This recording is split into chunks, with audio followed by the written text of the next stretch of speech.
Do you ever catch yourself deferring happiness to some indefinite time in the future?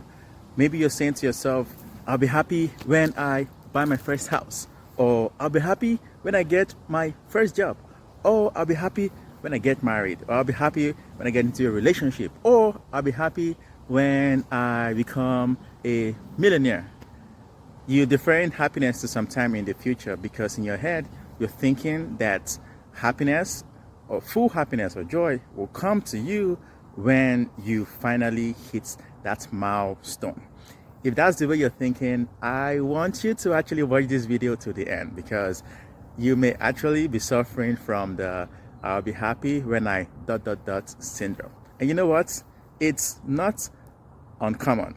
And I, for one, I know that I used to be in that place where I used to think that I can only be fully happy after I have accomplished something grandiose in the future. And for that reason, I was almost always living in a state of sadness. And in fact, it got really very severe that I remember sometimes people used to ask me, why are you almost never happy? In fact, I was just sharing this with one of my clients the other day and trying to also encourage him that that is definitely not a good place to be. Because first of all, the happiness that we already want is already inside of us.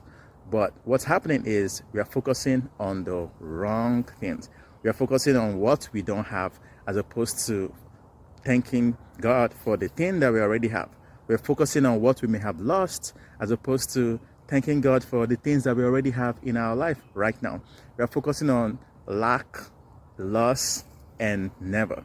And that's definitely not a good place for us to be. When we think about it, staying in that place for too long will put us in a place of scarcity and we'll never ever fully enjoy an abundant life. So one of the things that I had to do to break away and break free from that pattern is to go into a place of gratitude.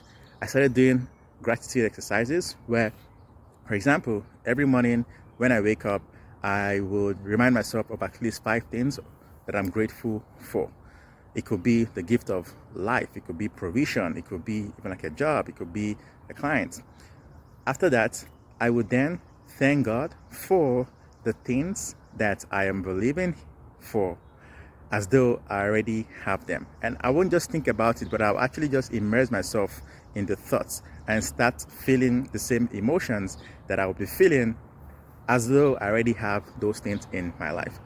So this is how I was able to break free from that syndrome. And if that is somewhere that you'll find yourself right now, I want to encourage you to replace that syndrome with gratitude. And the moment you begin expressing gratitude for the things that you have and you be happy right now, you tap into the joy and the happiness that already exists as opposed to trying to wait until some time in the future when you think you'll finally be happy.